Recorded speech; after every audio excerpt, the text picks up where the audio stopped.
Shalom semuanya para pemirsa, pembelajar Bible Study yang setia. Senang kita bisa berkumpul dan berjumpa lagi. Kita akan belajar bagaimana bertumbuh menjadi muridnya Yesus. Bukan murid saya ya loh ya, muridnya Yesus. Saya mementor, memodelkan, Anda tiru. Nah, untuk itu Anda mesti ikut latihan. Dalam kehidupan sehari-hari, bagaimana hidup sebagai murid Kristus, dengan berakar berada di dalam Yesus, dengan hubungan dengan Tuhan, dengan diri sendiri dan dengan sesama yang sehat. Akibatnya kita berbuah roh dan menjadi tanaman pohon terbantin Tuhan. Oke, saya mau sambut semua teman-teman yang sudah bergabung di Facebook, baik yang dari Sorong maupun dari Jayapura, dari Merauke. Terima kasih untuk teman-teman juga yang dari Jambi, dari Palembang, dari Sumatera, dari Jabodetabek. Kita mau fokus belajar apa yang sebetulnya dicari oleh dunia yang bisa mengelambangkan, merepresentasikan Yesus itu kayak apa sih? Karena Kristus yang dilihat orang pertama kali adalah orang Kristen. Orang gak akan ketemu muka Yesus kayak apa, tetapi yang pertama dunia akan melihat ialah murid-murid Kristus. So saya mau Anda semuanya bisa bertumbuh menjadi murid Kristus karena hanya itu yang Yesus mau. Perintah baru kuberikan padamu, kasihilah sesamamu seperti aku mengasihi kamu. Dan jika kamu mengasihi sesama, maka kamu dikenal oleh orang-orang muridnya Yesus. So itu yang Tuhan akan cari. Dan selama perjalanan satu periode aja, mungkin periodenya 80 tahun atau 70 tahun, di situ Anda dan saya masuk ke dalam kelas pemuridannya Yesus. Bukan untuk cari sensasi, bukan jadi orang terkenal, tapi menjadi umatnya Tuhan, serupa gambar Tuhan yang memuliakan Allah Bapa, persis kayak Yesus. So Anda siap dengan catatan dan Alkitab Anda? Kita berdoa ya untuk masuk dalam pembelajaran ini. Tuhan kami yang terkasih, Tuhan kami yang mencintai kami lebih dari segala-galanya. Kasih-Mu kekal. Kau Allah yang tidak pernah meninggalkan kami atau membiarkan kami. Kau giat dan gigih, tidak ada penyerah untuk mencari kami. Untuk bisa membuat kami menjadi intim dalam hubungan jatuh cinta dengan Engkau setiap hari, setiap momen hidup kami. Sampai Maranatha. Urapi firman-Mu untuk belajar 7 tanda bahwa kita murid Yesus yang sehat. Sesuai Alkitabiah. Aku minta dari gembala, dari para hamba Tuhan, turun sampai ke dombanya Tuhan, ngalami ini semua. Karena kita dipanggil oleh Yesus, kita dimuridkan oleh Yesus, kita menjadi mempelai Kristus oleh Yesus. Dengan kuasa Roh Kudusnya yang diam di dalam hati kita masing-masing. Terima kasih Bapak, aku berdoa dan mengucap syukur kami berikan kembali segala hormat pujian hanya bagi Yesus Kristus Tuhan kami. Dalam nama Yesus Kristus, amin. Oke, kita akan belajar hari ini. Kita review ya. Jadi kita kalau mau jadi murid Kristus yang alkitabiah dan sehat rohani, kayak emosinya sehat. Of course ini kan seri Emotionally Healthy Spirituality. Emosi tidak bisa diceraikan dari rohani kita. Kalau rohani kita sehat, emosi kita sehat. So kalau emosi kita nggak sehat, ya berarti hubungan kita sama Tuhannya nggak sehat. Bagaimana perlakuan kita terhadap diri sendiri, kepada sesama, itu menjelaskan model, jenis, kualitas hubungan kita sama Tuhan. Oke? Alright, kita akan mulai dengan review. So nomor 1, untuk bisa menjadi serupa Kristus, akarnya, bongkolnya itu tanaman, kehidupan, pohon terbantinya Tuhan. Yesaya 61 tuh, ayat 3. Kita akan disebut pohon kebenaran Allah, tanaman terbantin Tuhan. Kalau akarnya itu berada bersama dengan Tuhan. So nomor 1, untuk memiliki tanda murid yang sehat, berada dengan Tuhan lebih dalam, lebih banyak daripada melakukan pekerjaan Tuhan. Be with Jesus above doing for Jesus. Oke, saya udah ada I think 4 episode menekankan tentang hal ini. Oke, dari Kristen Maria versus Marta, Lukas 10 ayat 38 sampai 42. Kita ikutin langkah ritme unforced rhythm of grace dari Yesus. Dan selama Yesus di bumi, tidak ada orang paling sibuk seperti sesibuk Yesus. Yesus sibuk padat jadwalnya. Namun tidak pernah dia ragu-ragu sungkan-sungkan. Siang tengah bolong, yuk kita pergi ke tempat yang sunyi. Yuk kita istirahat. Itu yang diajak murid-muridnya. Jadi muridnya itu ikuti ritme ini. Nah itu yang bikin dia berhasil. Dari Kisah Para Rasul sampai surat Petrus, surat Paulus. Anda akan lihat murid-murid Yesus yang secara pribadi di muridnya Yesus maupun yang secara roh. Paulus secara roh ya, karena secara fisik dia belum lahir kali waktu itu zamannya Yesus ada di bumi. Petrus, Yohanes, Yakobus berada sama Yesus, Matius, Markus, Lukas sama-sama dengan Yesus. Oke, Thomas semuanya. Nah, apakah ritmenya Tuhan ini rahasia dari sustainability, kesinambungan pelayanan dia yang tak bisa dihancurin. Pelayanan Yesus itu indestructible, gak bisa dihancurin. Nah, apa rahasianya? Berada bersama Bapaknya itu di atas segala kesibukan dia. Di tengah kesibukan dia selalu bikin waktu untuk rutin dengan set of time, rule of life. Di mana dia tahu jam-jam berapa dia sama Bapaknya. Di tengah kesibukan. Dan Bapaknya is working. Allah Bapa, Putra, dan Roh Kudus kerja terus loh. Gak ada yang nganggur loh. Kayak sabat cuma sekali seminggu loh. Jangan kelewatan, jangan kebablasan, jangan keseringan. Yang kedua, Anda akan dimuridkan cara Yesus, yaitu cara salib, bukan cara dunia, bukan cara duniawi. Oke. Untuk bisa dimuridkan dengan caranya Yesus, yaitu dengan cara memeluk salibmu, itu Anda akan bisa membuat Anda hidup serupa Kristus. Jangan ngikutin pemuritan ala negara dunia barat, tapi ikutilah pemuritan ala Yesus yang disalibkan. Nah, untuk bisa mengerti ini, Anda lihat di tabel yang minggu lalu hari Kamis saya bagikan, itu ada perbedaan antara pemuritan gaya dunia sama gaya Yesus. Kalau di dunia kita mesti terkenal. Kamu kalau buka gereja di tempat yang ini. Jadi kamu jadi pendeta terkenal. Kalau Yesus anti, pemuritannya itu menolak popularitas. Kalau mau populer, kita populernya sama Yesus aja. Jadi nggak usah rame-rame sama orang. Bahkan kehadiran Anda juga orang nggak tahu gitu loh. Ya, jadi orangnya kan kita mesti jadi pendeta yang besar, gereja besar. Dan kita mesti kejar kesuksesan. Apa definisinya juga nggak tahu. Kayak mungkin uang kali atau nggak tahu. Hindarkan penderitaan dan kegagalan. Nggak ada. Kalau kita sukses nggak ada kegagalan. Kita hindarin semua itu. Kalau pemuritan Allah Yesus, popularitas ditolak. Ketenangan dan berdiam di hadirat Tuhan itu segala-galanya. Kita tolak aliran kebesaranisme. Allah mau besar-besar di hadapan Allah. Kita menolak sama kayak Yesus. Pelayanan Yesus itu kayak pelayanan brandwear, kamu tahu nggak? Kayak pelayanan ambulans. Di mana ada masalah, dia datang. Tapi enggak tiap hari sibuk, tiap hari pamer, tiap hari bikin acara. Nggak ada. Dia tiap hari tidak 7 kali sehari datang sengaja tinggalin semuanya untuk berada bersama Allah. Dia tolak aliran kesuksesan. Dia peluk penderitaan dan kegagalan. Kalau nggak ada Getsemani dong. Betul nggak? Nah, apa yang Yesus hidupin itu, kalau di dunia itu carinya tuh kenyamanan, keterkenalan, nikmat, nyaman, kagum. Orang tuh kagum terus sama Anda. Ini karakteristik yang total tidak cocok di kerajaan sorga. Popularitas itu Anda mesti tahu ya, itu godaan berat loh tuh. Bagi kita semua, bagi saya dan bagi Anda. Oke, kalau ikut Yesus populer tolak. Oke, karena popularitas itu diterjemahin seperti ini. Penuh dengan pikiran. Nanti apa pikiran orang tentang kita?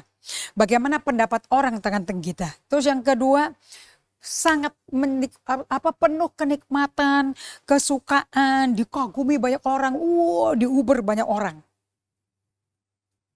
Akibatnya kita mengatakan dan melakukan hal-hal yang gini nih supaya tetap orang datang nih. Supaya tetap banyak nih masanya. Kita beri impresi ke orang lain. Atau kita bikin keputusan-keputusan yang Tuhan gak suruh. Yang pemimpin populer biasanya gak lakukan. Anda bisa lakukan loh. Nah di Matius pasal 4 ayat 5 dan 6. Kita belajar bagaimana cara iblis memutuskan relasi manusia dengan Yesus dan dengan Allah Bapaknya. Waktu Yesus dicobai iblis, dia nggak populer. Anda tahu kan 30 tahun nggak ada kabar kan. Dia muncul waktu lahir di Bethlehem. Terus 8 hari disiapkan buat Allah, dikonsekrasikan. Kemudian disunat. Kemudian waktu dikonsekrasikan dia ketemu sama Simeon yang udah tua dan Nabi Hana. Dan mereka berkata, hari ini mataku melihat keselamatan yang dari Allah. No. Kemudian muncul dari 8 hari ke 12 tahun. Jadi tuh kira-kira 11 tahun lebih tuh ngapain ya? Atau 12 tahun lah. Dari 12 tahun yang hilang 3 hari 3 malam di Yerusalem. Baru muncul lagi di Sungai Yordan. Usia 30 tahun. Langit kebuka seperti suara Allah berkata, ini anakku. Kepadanya aku berkenan. Wow. Itu masa segitu, dua dekade itu apa yang terjadi ya. Namun sekali dia keluar, lulus ujian padang gurun, langsung segala kuasanya yang milik Roh Kudus, kuasa kebangkitannya Yesus nanti waktu dia mati. Itu turun atas Yesus sampai dia ngomong firman Yesaya 61, orang kagum. Ini siapa sih ini orang ngomongnya indah sekali dan penuh kuasa. So 30 tahun itu berdiam tak dikenal tak dirayakan jauh lebih penting daripada 3 tahun populer. Nah, Anda itu kepingin popularitas, itu kenapa? Karena godaan iblis. Nah kalau Anda udah populer, saya bagi dari kesaksian saya ya, Anda akan jauh sama Tuhan. Anda akan begitu banyak waktu dengan orang yang mengagumi Anda, sampai waktu dengan Alkitab, dengan Tuhan berkurang drastis. Yang mengerikan bagi pendeta, udah berkurang drastis hubungan dengan Tuhan. Bahayanya, bisa ada asumsi, Tuhan menyertai aku kok. Kalau jalan sama Tuhan ya kayak gini hidupnya. Selalu terkenal, banyak follower, banyak like, banyak yang hadir di altar call. Ini namanya sukses, ini baru Tuhan berkati namanya. Karena berkat itu disamaratakan dengan kuantitas. Apakah kuantitas uang, persembahan, atau kuantitas jumlah orang yang datang, atau kualitas domba-domba Tuhan menjadi serupa gambar rupa Tuhan. Ini saya cukup gamblang ya, terbuka. Jangan tersinggung, justru ini nyelamatin Anda semua. Nah semua pencobaan iblis itu di Matius 4 ayat 5 dan 6, yuk kamu jatuhin dong. Nanti semua orang akan tahu kamu ini raja yang luar biasa. Masuk ke padang gurun gak populer. Di padang gurun juga cuma ketemu setan. Gak ada orang situ. Jadi caranya Yesus menjadi populer pelan ya. Dan gak punya track record yang udah ada berita-berita, gak ada sama sekali. Dia hanya salah satu dari banyak orang kok. Nah Matius 4 ayat 5 tadi ya. Kemudian iblis membawanya ke kota suci, menempatkan dia di bubungan bait Allah, lalu berkata kepada, jika engkau anak Allah, jatuhin ke bawah. Sebab ada tertulis mengenai engkau, ia akan memerintahkan malaikat-malaikatnya dan mereka akan menatang engkau di atas tangannya supaya kamu pun jangan terantuk. Dan Yesus berkata kepadanya, ada pula tertulis, jangan engkau mencobai Tuhan. So, Anda mesti tahu ya, semua yang dilakukan oleh Yesus itu di tempat sunyi, sepi. Nggak ada wartawan, nggak ada paparasi, nggak ada orang. Cuman ada murid dan ada orang sakit, orang-orang yang punya kebutuhan.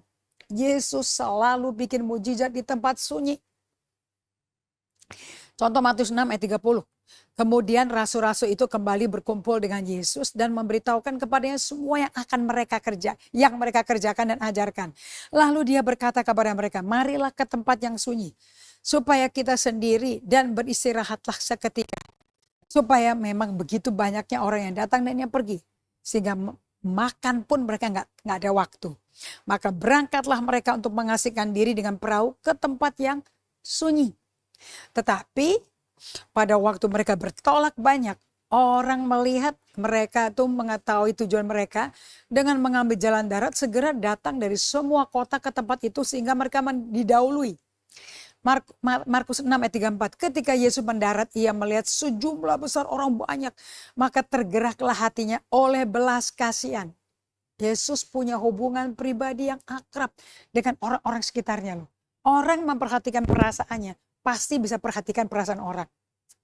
Karena mereka seperti domba yang tidak punya gembala. Lalu mulailah ia mengajarkan banyak hal kepada mereka. Dan pada waktu hari sudah mulai malam, datanglah murid-muridnya kepadanya dan berkata, tempat ini sunyi dan hari udah mulai malam. Ya suruh mereka pergi supaya mereka dapat membeli makanan di desa-desa dan di kampung-kampung di sekitar ini. Ayat 37 dong. Markus 6. Tetapi jawab Yesus, kamu harus memberi makan, kata mereka kepadanya. Jadi haruskah kami membeli roti seharga 200 dinari untuk memberi mereka makan? Nah, kalau Anda perhatikan di sini, Yesus itu selama perjalanan ini enggak populer. Begitu dia ngomong di Lukas 4 ayat 18 sampai 20, dia bilang hari ini Yesaya 61 ayat 1 sampai 3 digenapi. Langsung dia mau dijorokin ke jurang, mau dibunuh. Kalau nggak mau dibunuh sama orang-orang Yahudi Farisi, dia mau didorong masuk ke jurang. Atau dielu-elukan, ayo dipaksa-paksa, populer dong. Kamu, bahkan adik tirinya juga ngomong kok, kamu kalau mau terkenal ke Yerusalem. Jangan cuma di Nazaret. Tapi pemimpin Yahudi, imam-imam terkenal mendesak Yesus supaya populer. Dia harus bikin tanda ajaib. Nah, tapi pemimpin Yahudi yang terkenal itu di Matius 16 ayat 1 ya. Kemudian datanglah orang-orang Farisi dan Saduki mencobai Yesus. Mereka meminta supaya ia memperlihatkan suatu tanda dari sorga. Tapi Yesus, dia pikir Yesus tuh datang tuh tukang bikin tanda-tanda gitu.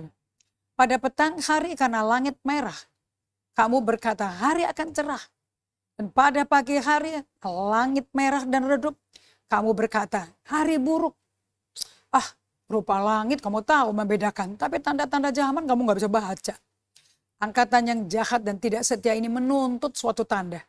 Tapi kepada mereka tidak akan diberikan tanda selain tanda Nabi Yunus. Lalu Yesus meninggalkan mereka dan pergi. Nah, sekarang kita lihat ya, bagaimana Yesus mengecam orang-orang Farisi ini. Yang minta tanda, buktiin dong kamu anak Allah. Anda mesti tahu ya, Anda pernah belajar pelajaran Bible Study, I think 2021. Di mana saya belajar ajarkan mengenai false self, diri yang palsu. Setan kalau mau jatuhin Anda, goda Anda, yang dimainin tuh diri manusia lamamu. Manusia palsu yang bukan dari Yesus. Itu manusia keturunan Adam setelah Adam jatuh dalam dosa. Yang bikin Kain membunuh Habel. Tetapi gak mau ngaku. Dan pura-pura suci. Nah itu pura-pura suci itu manusia palsu tuh. Itu pakai topeng. Nah gara-gara si Yesus udah mengecam kan. Kari kok tanda-tanda. Yesus mengecam 7 woes. W-O-E. 7 celaka kau. Dikutuk loh sama Yesus loh. Oke, lihat nih ciri-ciri orang Farisi. Matius 23 ayat 5. Semua pekerjaan yang mereka lakukan hanya dimaksud supaya dilihat orang. Kalau orang Farisi, kalau Anda mau tahu, Anda Farisi apa bukan Kristennya. Oke, nomor 1, yang digoda ada yang kamu tonjolkan apa? Apa yang kau bisa buat? Aku udah berkorban, aku udah lakukan ini. Udah berapa puluh tahun kerja, gue gak dapat apa-apa. Kurang apa? What you do itu di atas segala-galanya. Nomor 2, aku punya keahlian ini, aku punya harta ini, aku punya kekayaan ini. Lo punya apa? Siapa sih lo? Yang ketiga, popularitas. Apa kata orang? Yesus jatuhin dong. Nanti biar orang lihat kamu tuh siapa. Setan itu menggoda identitas palsumu. Padahal bukan dirimu loh itu. Who you are adalah anak Allah. Makanya ada uang gak ada uang, pinter bodoh, kamu anak Allah. Itu status yang paling tinggi dan mulia itu. Yang pencipta langit bumi itu Bapak kita. Apa urusan dengan apa yang kita bisa buat? Di dunia selalu ada orang lebih baik. Right? Nah, kalau orang Farisi, Yesus berkata, semua pekerjaanmu yang kamu lakukan cuma dilihat orang. Mereka gila hormat dari orang.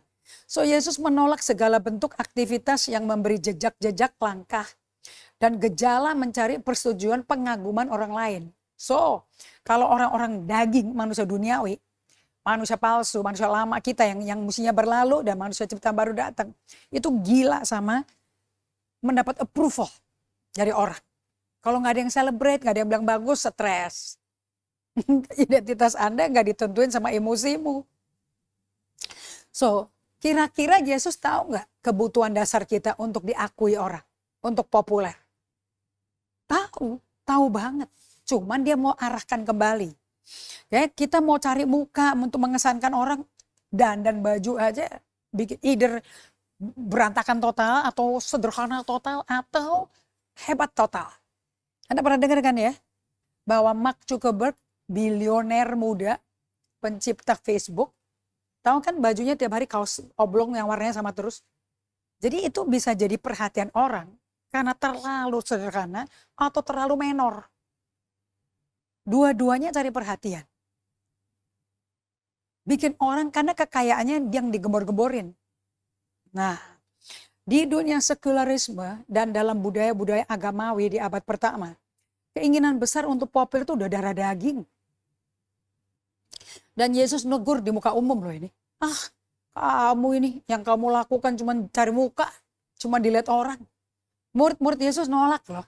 Karena mereka murid Yesus. Menolak mentah-mentah kerohanian pamer atau showy spirituality. Ingat ya, saya bagikan minggu lalu.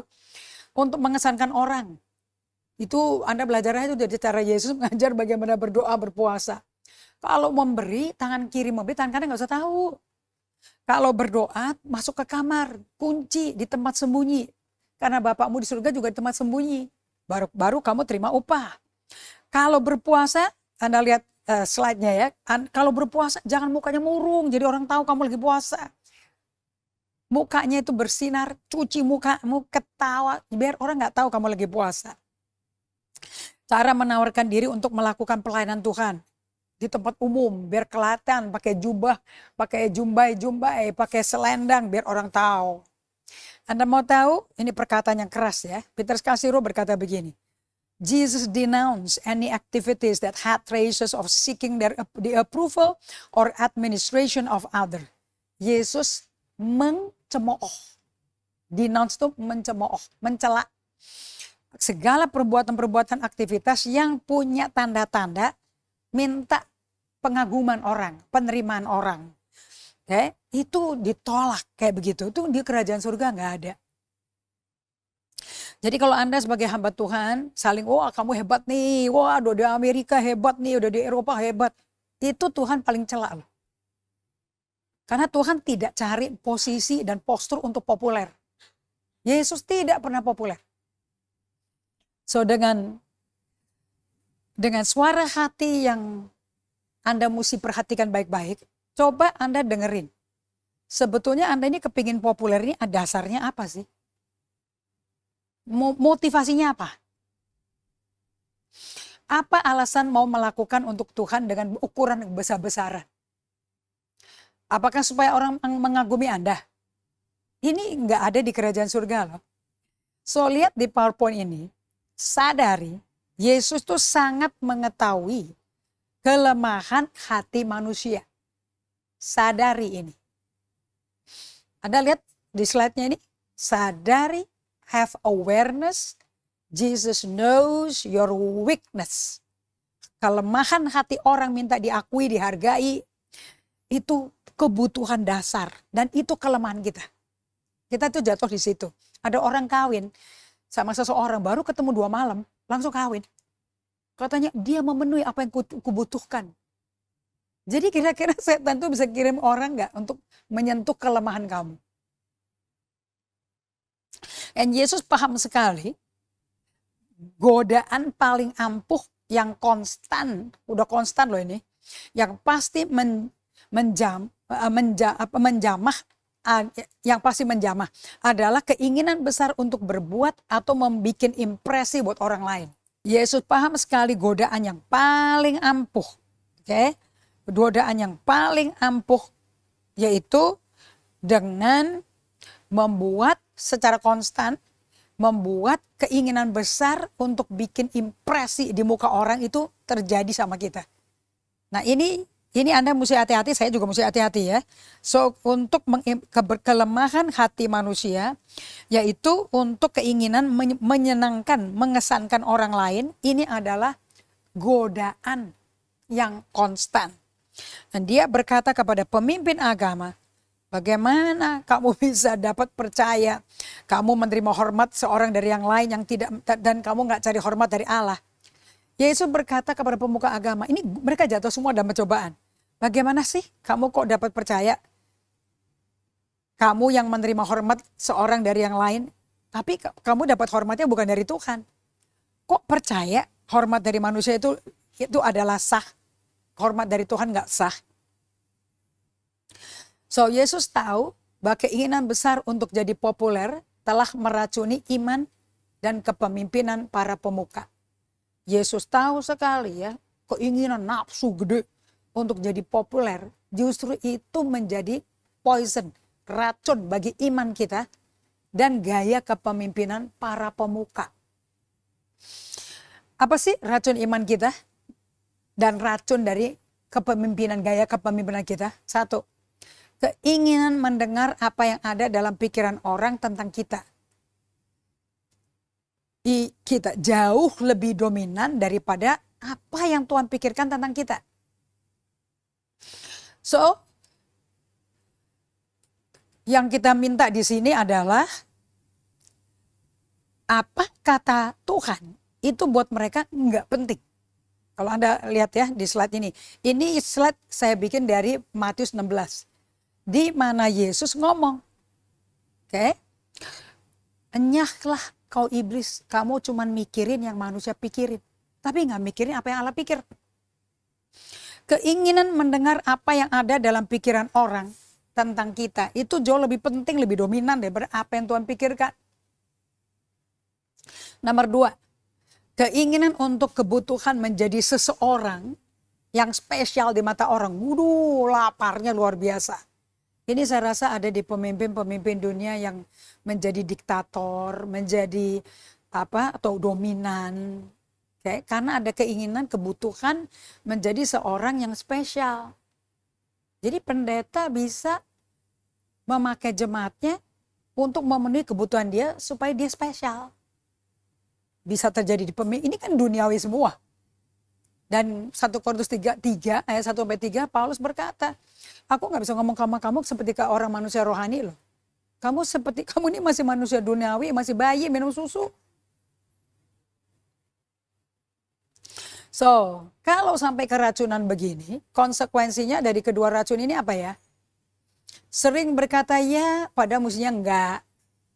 B, menolak untuk mengutarakan pendapat karena takut akan menggoncangkan kapal.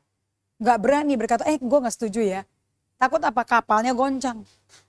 Takut apa? Takut ditolak orang. C, memilih untuk diam saja daripada mengutarakan kesukaan dan keinginan kita karena takut apa kata orang nantinya. Bagaimana orang berpikir tentang aku. Saya suka ini yang istilah ini dari Peter Scazzero.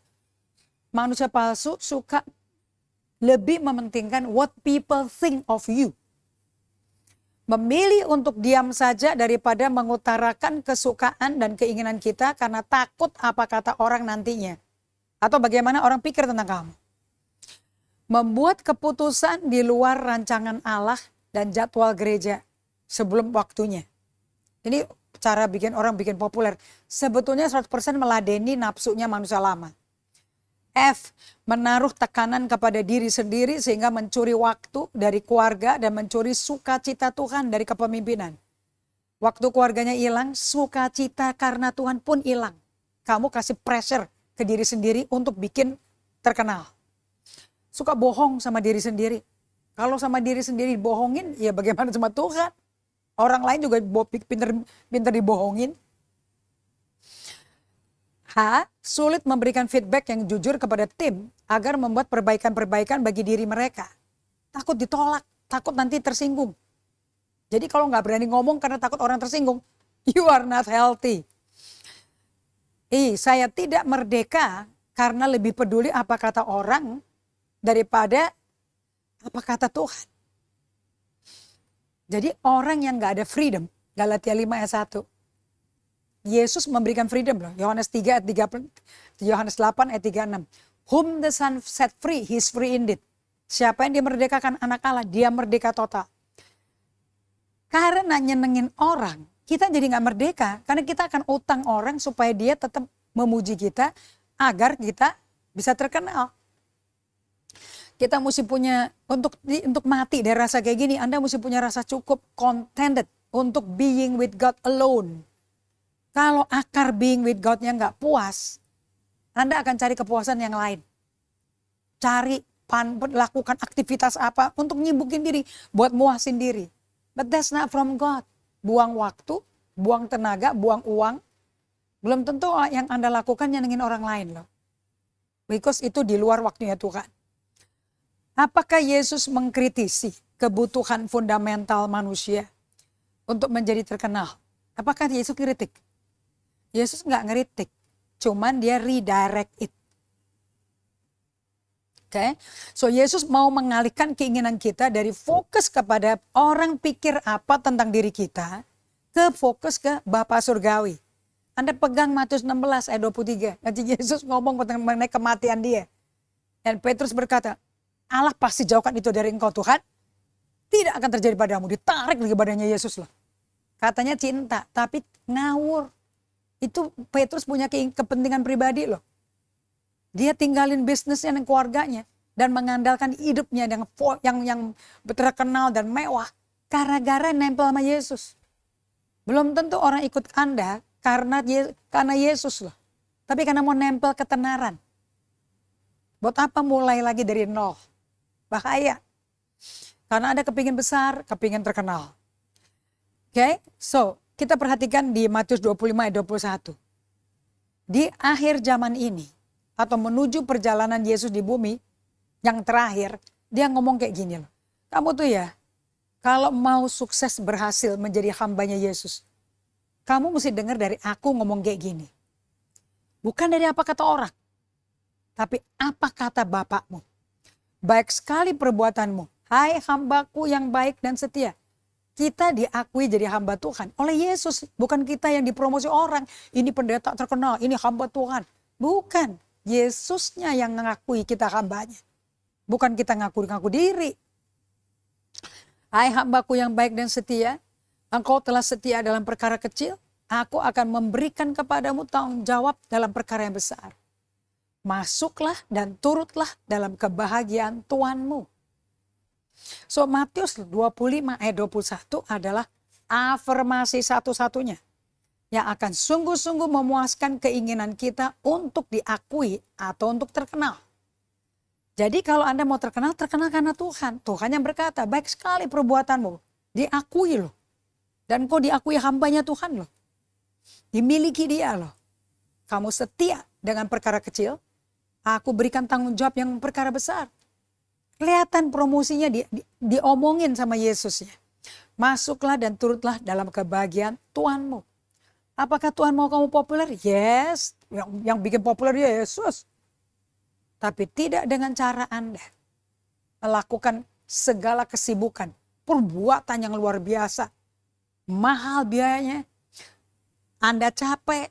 Timnya juga capek. Dan kita nggak tahu hari ini di mana tuh para murid, para jiwa-jiwa. Ada murid yang dihasilkan murid Kristus. So Yesus rindu untuk kita ketahui bahwa Tuhan, Allah sajalah yang menjadi satu-satunya sumber afirmasi, sumber pengakuan yang dapat memuaskan kita secara mendalam. Oke? So oleh sebab itu, dengan menolak popularitas, maka ini adalah faktor esensial untuk dapat mengikuti Yesus yang disalibkan dan terlibat dalam mengalami pemuritan yang transformasional bersama dengan dia. So kalau Anda betul-betul mau diterima Tuhan, mati ke surga, gitulah ngomong kasarnya. Apalagi sebagai hamba Tuhan, ada pemimpin komsel, pemimpin puji-pujian, pendeta muda, pendeta senior, pendiri sinode. Lihat nih, dengan menolak popularitas di dunia, ini adalah faktor esensial yang dapat mengikut bagi Anda untuk dapat mengikuti Yesus yang disalibkan. Dan untuk dapat terlibat dalam mengalami pemuritan yang transformasional bersama dengan Yesus. Karena yang bisa merubah kita cuma Yesus. Antara ya amin dan Anda mau menjalani itu beda loh ya. Untuk Anda menjalani di transformasi Yesus, Anda tidak terkenal dan tidak kelihatan orang. Ada masa diam. So kita lihat di Roma 8 ayat 17. Kita lihat di sini. Dan jika kita adalah anak, maka kita juga adalah ahli waris. Maksudnya orang-orang yang berhak menerima janji-janji Allah. Yang akan menerimanya bersama-sama dengan Kristus. Yaitu, jika kita menderita bersama-sama dengan Dia. Gak ada orang populer bersama Yesus yang tidak turut menderita bersama-sama dengan Dia. Supaya kita juga dipermuliakan dengan Dia. So, penderitaan itu bagian daripada pemuritan. Anda mesti mau peluk Anda gagal, Anda mesti akui, terima, dan Anda mesti juga peluk penderitaan, diketawain orang dan sebagainya. Oke? Nah, kita sekarang lanjutin. Tidak terima popularitas. Yang kedua, enggak terima kebesaran. Kamu mesti jadi great people, ya. Saya bagikan kemis menjadi GOAT, the greatest of all time. Itu Amerika tuh jago tuh kayak gitu-gitu Anda. Oke. There's no such thing as greatest of all time di bumi. Nggak ada. Untuk menjadi besar versus menolak kebesaran isma. Kalau di dunia jadi besar. Kalau di kerajaan surga nggak ada besar-besaran kayak gitu. Oke. Menjadi besar versus menolak kebesaran. Budaya di dunia selalu mencari kesempatan untuk meninggikan, membesar-besarkan, ini hebat nih orang, ini hebat. Upaya-upaya besar manusia. Caranya di dunia kasih kebesaran-kebesaran itu apa? Satu, Nobel Prize. Penghargaan Nobel Prize. Kalau Anda seorang saintis, ilmuwan menemukan kayak Madame Curie, ada juga siapa tuh yang namanya tuh, orang yang menciptakan Nobel Prize ini, itu jago bikin dinamit. Begitu dia shock, kembarnya dia meninggal, tapi nama dia yang muncul dan dikenal sebagai pembuat dinamit pembunuh orang. Dia kepingin ubah menjadi melakukan kebaikan supaya namanya tuh berjasa bagi manusia. Untuk orang yang bikin jasa bagi manusia seperti Mother Teresa, itu dia dapat Nobel Prize. Di dunia kalau kamu jago bikin pertunjukan, pengagungan, drama, nyanyi dan sebagainya, dapat Oscar, dapat Tony Awards. Oke. Kalau Anda seorang atlet, Anda dapat medali dari perunggu sampai emas. Pemain sepak bola dapat World Cup. Untuk menjadi sepak bola Amerika dapat Super Bowl Championship. Tenis Wimbledon dong. Kalau Saul bikin monumen. Oke. Nah, dalam keluarga biologis itu setiap orang yang lahir dalam keluarga biologis itu memiliki the drive to be someone great. Kerinduan, kepingin menjadi orang terkenal, orang besar. Secara akademis, orang keluarga kita bangga nih. Wah, anak-anak kita nih lulusan liga besar, 3 liga besar Universitas Amerika, Ivy League. Anak-anak kita, keluarga kita mencapai keuangan konglomerat. Ini orang 10 terbesar, terkaya di dunia. Mendapat pengakuan peringkat dalam status sosial dan kedudukan di dalam gereja. Ini para penatua, ini para penyumbang besar dari gereja kita. Nanti namanya ditulis di dinding-dinding. nanti dikasih plakat semuanya. Itu kepingin untuk the drive to be someone great, kerinduan, dorongan kepingin jadi orang terkenal, jadi orang besar, itu waktu kita lahir udah ada. Oke. So, contoh ya, kalau di gereja, pendeta ngomong kayak begini, pendiri gereja, ciri-ciri orang yang gede dan kepingin besar, kepingin diakui orang. Saya mau membangun gereja-gereja dengan pengunjung yang bertumbuh dari 100 sampai 5.000. Dengan cabang di seluruh dunia. Di mana ada provinsi, di situ ada kita.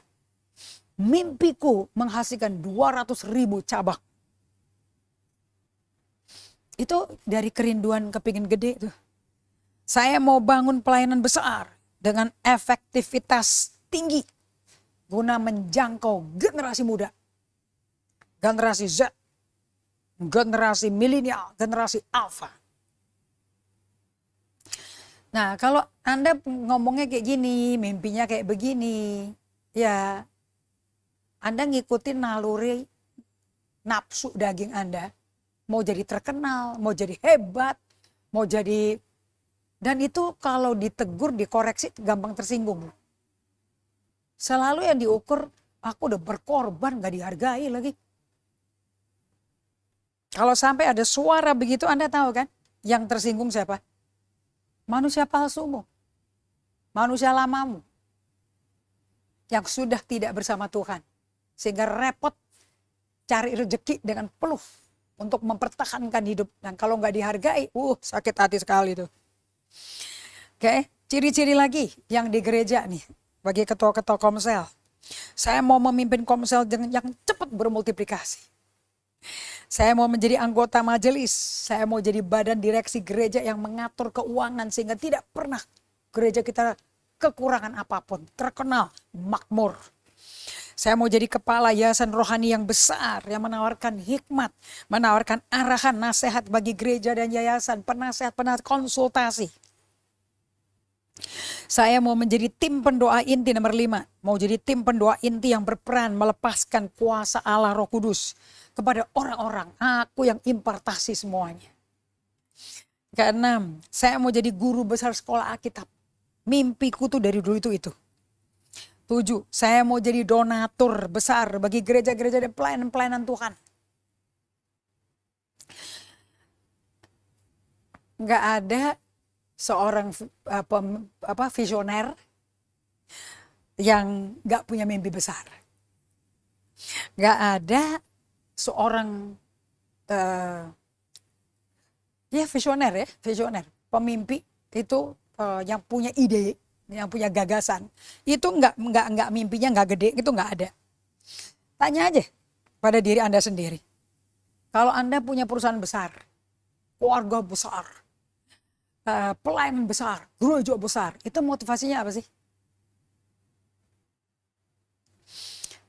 Audiens Anda siapa? Tuhan atau orang-orang itu?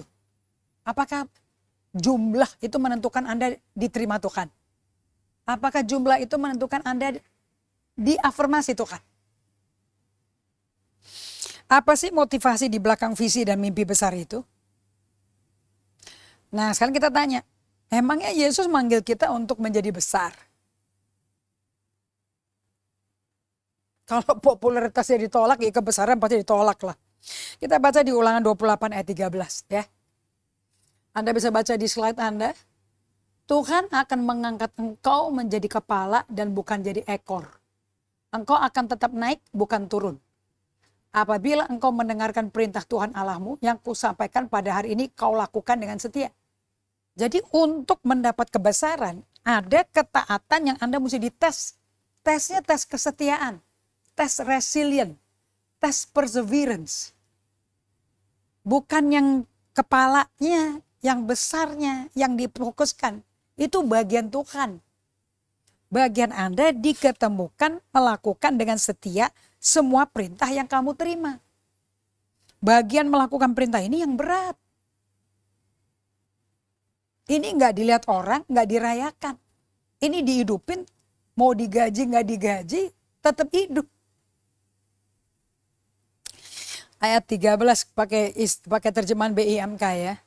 Tuhan Allahmu akan menjadikan kamu pemimpin di antara bangsa-bangsa. Dan bukan pengikut. Kalau kamu setia mentaati semua perintah Tuhan yang saya berikan kepadamu hari ini, kamu akan semakin makmur dan tak pernah mundur. Anda mau makmur? Nggak pernah mundur? Ini sukses loh ini. Pemimpin bangsa-bangsa, bukan pengikut loh. Kalau setia mentaati semua perintah Tuhan. Bagian kalau setia mentaati, itu bagian yang nggak ada enaknya dibandingin menjadi kepala bukan ekor, dibandingin menjadi pemimpin bangsa-bangsa. Kita lihat lagi Kejadian 12. Emangnya Allah tuh mau Anda itu menjadi pemimpin yang besar? Is greatness milik Tuhan? Kita lihat. Kejadian 12. Aku akan memberikan kepadamu keturunan yang banyak. Dan mereka akan menjadi bangsa yang besar. Aku akan memberkati engkau dan membuat namamu masyhur. Sehingga engkau menjadi berkat. Keturunannya banyak seperti pasir. Jadi bangsa yang besar.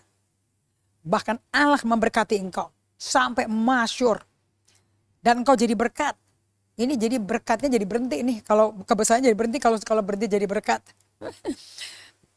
Banyak manusia daging, manusia duniawi terjemahin Kejadian 12, Ulangan 28 itu dengan definisi pribadi.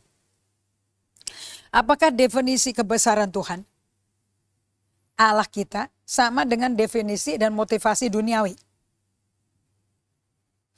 Ayat bisa diterjemahin sama duniawi loh, manusia duniawi loh. Jadi lain total. Frederick Dale Bruner mengatakan seperti ini.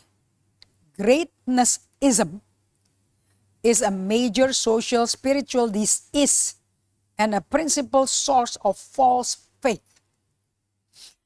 Oke, Anda mesti perhatikan ya, lihat di slide-nya. Saya bacanya disease itu dis-is. Frederick Dale Bruner.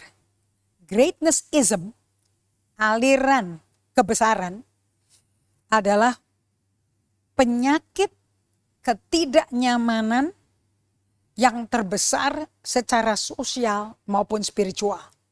Dan sumber prinsipal yang menghasilkan iman palsu, iman salah. Okay? Greatnessism is a major social spiritual disease and a principal source of false faith. Jadi orang ada iman, banyak iman yang salah. Contoh kita lihat ke Yohanes 5 ayat 41 sampai 44. Yesus ngomong kayak gini nih. Aku gak memerlukan kok hormat dari manusia. Tapi tentang kamu. Memang aku tahu bahwa di dalam hatimu kamu tidak punya kasih akan Allah. Aku datang dalam nama Bapakku doh. Tapi kamu tidak menerima aku. Jikalau orang lain datang atas namanya sendiri, kamu terima. Orang datang pakai nama Bapa surgawi, nggak diterima. Orang datang pakai namanya sendiri, kamu terima. Bagaimana kamu dapat percaya kamu yang menerima hormat seorang dari yang lain dan tidak mencari hormat yang datang dari Allah Esa? Hormat itu selalu datang dari Tuhan. Ketinggian tidak datang dari barat, timur, selatan. Dari utara. Utara itu dari Tuhan, dari surga. Jadi orang yang gila orang lain kasih hormat, itu nggak cari Tuhan dan nggak punya hubungan sama Tuhan. Kaum ahli Taurat dan golongan Farisi ayat 44 memeluk kebesaran isme yang membuat mereka memandang diri mereka selangit gitu loh, di atas, sebagai kalangan atas, di atas segala manusia manapun. Anda tahu nggak kalau manusia duniawi yang udah lahir baru itu bisa mengangkat dirinya tanpa sadar loh, nggak mikir, merasa lebih suci, lebih benar dibandingin orang agama lain.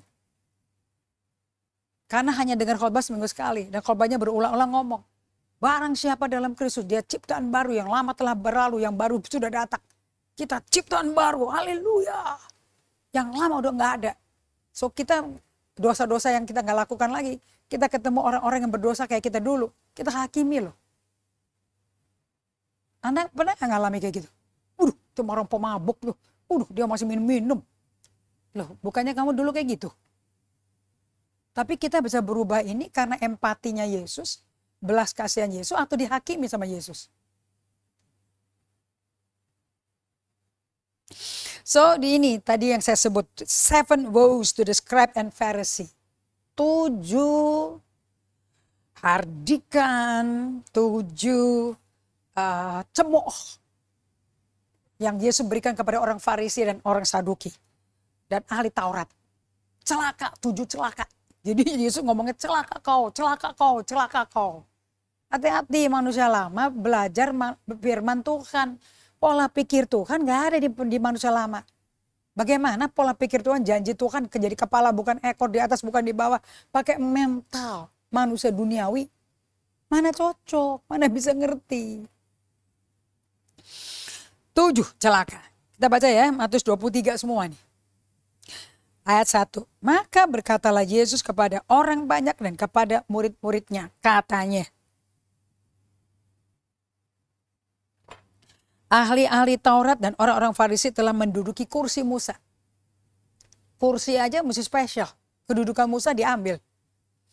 Sebab itu turutilah dan lakukanlah segala sesuatu yang mereka ajarkan kepadamu. Turuti aja. Lakukan aja. Anda yang diajarin, lakukan. Mana dia gak ngidupin, urusannya Tuhan sama dia. Tapi Anda yang mendengarkan, dia baca kitab Taurat. Itu kan bukunya Tuhan. Kenapa dikritik? Kitab Taurat ya kitab Taurat. Sebab itu turutilah dan lakukanlah segala sesuatu yang mereka ajarkan kepadamu. Tapi jangan kamu turuti perbuatan-perbuatan mereka. Karena mereka mengajarkannya tetapi tidak melakukannya. Ngajar tapi gak lakuin. Bagaimana bercerita dongeng. Mereka mengikat beban-beban berat. Lalu meletakkannya di atas bahu orang. Tapi mereka sendiri gak mau sentuh. Oke. Ayat 5. Semua pekerjaan yang mereka lakukan hanya dimaksud supaya dilihat orang. Mereka memakai tali sembayang yang lebar dan jubah yang panjang. Mereka suka duduk di tempat terhormat dalam perjamuan dan di tempat terdepan di rumah ibadat. Ini mau posisi besar dan posisi populer kan. Mereka suka menerima penghormatan di pasar dan suka dipanggil sebagai rabi.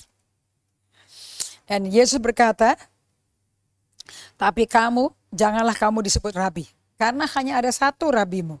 Dan kamu semua adalah saudara kok. Dan janganlah kamu menyebut siapapun Bapak di bumi ini. Karena hanya satu Bapakmu. Yaitu Dia yang di sorga. Janganlah pula kamu disebut pemimpin. Karena hanya satu pemimpinmu. Yaitu Mesias. So barang siapa terbesar di antara kamu. Hendak dia jadi pelayanmu. Jadi kalau mau jadi orang besar, orang terkenal, great people, great preacher. Hati-hati, jangan beli perkataan orang. Jatuh kamu loh. Karena itu bukan dari Yesus. Yesus berkata kalau betul-betul kamu besar di mata Tuhan, kamu jadi pelayan. Kamu bukan ngatur, kamu bukan bos. Kamu pelayan. Dan barang siapa meninggikan diri, ia akan direndahkan. Barang siapa merendahkan diri, ia ditinggikan. Justru di tempat-tempat yang gak kelihatan, masa tersembunyi, masa gak melakukan apa-apa, hanya berada bersama Tuhan. Bukan yang nunggu waktu Tuhan, berada bersama Tuhan, bukan nganggur. Tapi berada bersama Tuhan. Kalau saya pakai Amplified Bible, bagus sekali. Amplified Bible, Mazmur 37 ayat 7. Anda dengerin baik-baik nih. Cara menanti Tuhan.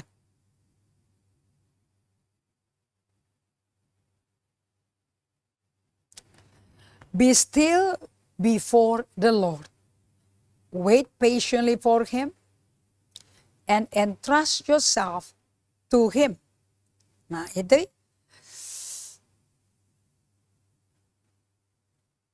Be still and rest in the Lord. Wait for Him and patiently lean yourself upon Him.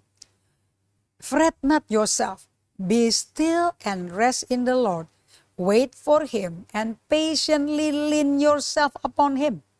Dengan sabar, bersandar pada Dia. Nah, sekarang saya masuk ke buah roh. Galatia 5. Di Amplified ya. Kita mau tahu yang namanya passion itu apa.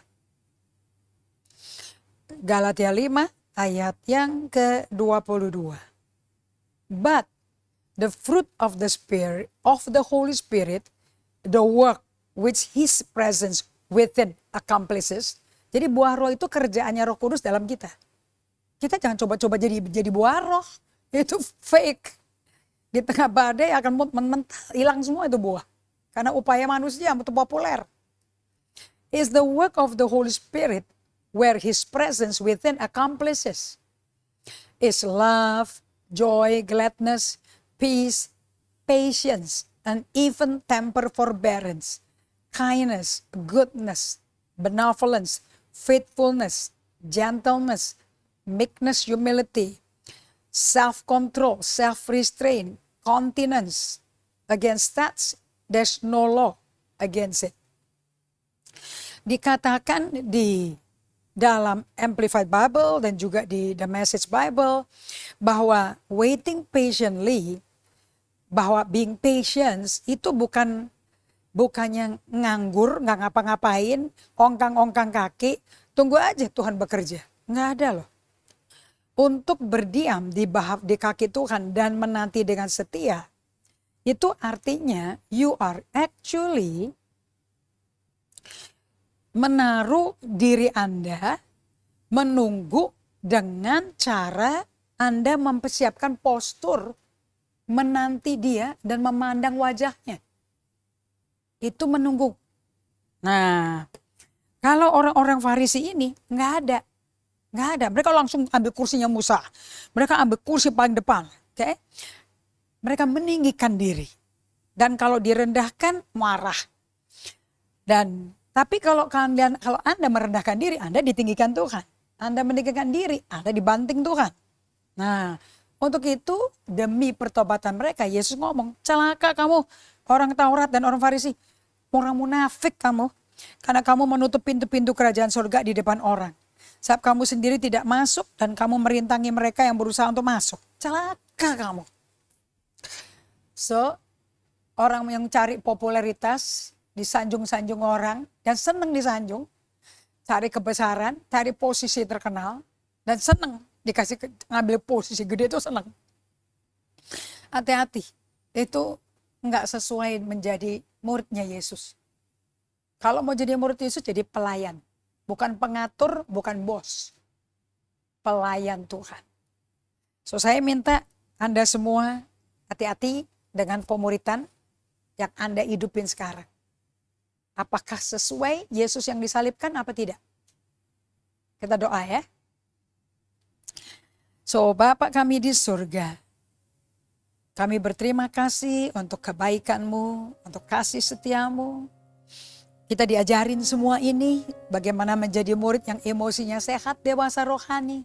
Kami bersyukur sekali dengan adanya pengajaran ini. Dengan kau perkenalkan namanya pengajaran dari Peter Scott Zero, kami berterima kasih. Karena di akhir zaman yang paling porak-poranda, penuh dengan badai, krisis di mana-mana, ekonomi, mental, politik, semuanya kacau Tuhan. Setiap negara besar pun kacau dalamnya. Tapi di dalam Engkau kami tenang dan kami berdiam dan kami teduh. Karena di tengah badai, Engkau tidur. Dan kata pertama yang kau berikan pada murid-Mu, damai sejahtera Allah beserta. Biarlah damai sejahtera Allah beserta kami sepanjang kita hidup di bumi sampai Yesus kembali. Menemukan hadirat-Mu sebagai makanan sehari-hari. Di dalam nama Yesus kami berdoa mengucap syukur. Amin. Saya mengundang Anda semua untuk bisa bergabung bersama saya dalam ibadah gereja generasi apostolik di Bali. Pertemuan kami di Fairfield Hotel by Marriott, Sunset Road, Jalan Merdeka, 7 Romawi. Saya undang Anda untuk bisa hadir di lantai 1 Fairfield Hotel by Marriott, Sunset Road, di belakang dari Rumah Sakit Siloam. Dan saya undang Anda untuk bisa hadir jam 1:30 sampai jam 4 kita belajar how to be a disciple of Jesus oleh Yesus sendiri. Tuhan berkati. We'll see you later.